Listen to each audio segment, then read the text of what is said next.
ایک ہے۔ بے شک۔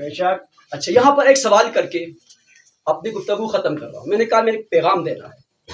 اس سوال پہ ہر شیعہ سنی نے گھر میں جا کے سوچنا ہے۔ خدا نے کیا کہا؟ سورہ آل عمران کی آیت نمبر 19 ہے کہ دین خدا کے ہاں کیا ہے؟ ایک ہے، اور وہ کیا ہے؟ دین اسلام۔ توجہات رہے میری طرف۔ یہ سوال دیکھیں، مجلس یعنی کہ گھنٹے کی مجلس ہوئی، آپ نے پھر اپنا ذہن کے دریچے بند کیے، آگ جا کے سو گئے نہیں، اس پر تفکر کرنا ہے۔ ایک فکری پیغام ہے۔ بسم اللہ جیو۔ توجہات میری جانب رہے آپ کی۔ بسم اللہ۔ جو نئے حضرات آئے ہیں، بیٹھنے سے پہلے پہلے توجہات میری جانب رکھیں گے آپ، کیونکہ اہم نقطہ ہے۔ خدا نے قرآن میں سورہ آل عمران میں کیا کہا؟ دین ایک ہے، وہ کیا ہے؟ اسلام ہے۔ اچھا، آج کتنے فرقے ہیں؟ 70 سے زائد کم از کم فرقے ہیں، اور ہر کوئی کہتا ہے میں کیا ہوں؟ مسلمان ہوں۔ میرا ایک سوال ہے، کیا دین تقسیم ہوا ہے؟ نہیں۔ توجہ کے ساتھ، توجہ کے ساتھ، کیا اسلام تقسیم ہوا ہے؟ جیسے شفاعت بھائی آپ کے دادا جی دنیا سے گئے، جائیداد تقسیم ہو گئی، فرض کرے اگر 100 کنال تھی، 50 کنال جو ہے وہ فرض کرے 3 حصے بن گئے، کچھ آپ کے ابو کو ملی، کچھ چچا کو ملی، کچھ تایا کو ملی، تقسیم ہو گئی نا، ٹھیک ہے۔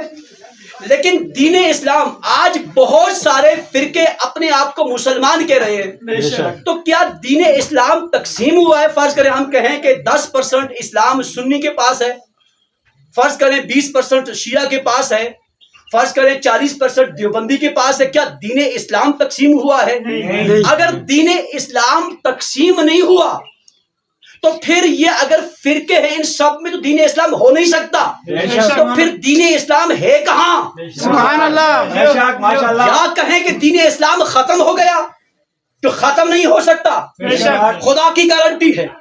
اگر کہیں سارے فرقوں میں دین ہے تو ہو نہیں سکتا کہ دین اسلام تقسیم ہو جائے، تو پھر ان سارے فرقوں کے اندر میں اپنے فرقے کی بات نہیں کرتا، میں اپنے مسلک کی بات نہیں کرتا، مجھے کرنی بھی نہیں چاہیے۔ سبحان اللہ۔ اہل سنت بھی ہیں یہاں پر، اہل سنت بھی ہیں، میں کسی کو حق یا باطل کہنے کے لیے نہیں آیا، کوئی فرقہ بھی ہے تو ان سارے فرقوں کے اندر دین اسلام ختم بھی نہیں ہوا، یا آپ کے خدا نے اٹھا لیا وہ آسمانوں میں ہے، یا آپ کہیں کسی غار کے اندر ہے، یا آپ کہیں ختم ہو گیا، ختم بھی نہیں ہو سکتا، تقسیم بھی نہیں ہو سکتا۔ آپ غور کریں، ختم بھی نہیں ہو سکتا، تقسیم بھی نہیں ہو سکتا۔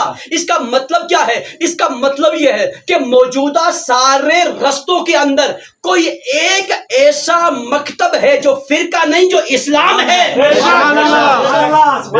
کوئی ہو، حنفی ہو، سنی ہو، شافی ہو، مالکی ہو، جعفری، جو بھی تحقیق آپ نے کرنی ہے، لیکن نقطہ یہ ہے کہ ان کے اندر سارے فرقے ہوں گے لیکن ایک فرقہ نہیں ہے، ایک پورا دین اسلام ہے، اور 100% اسلام ہے، 90% اسلام نہیں، 100% اسلام۔ اب 100% اسلام کہاں ہو سکتا ہے؟ ان کے پاس ہو سکتا ہے کہ جن کے امام ناقص الایمان ہیں، ان کے پاس ہو سکتا ہے کہ جن کے امام کل ایمان ہیں۔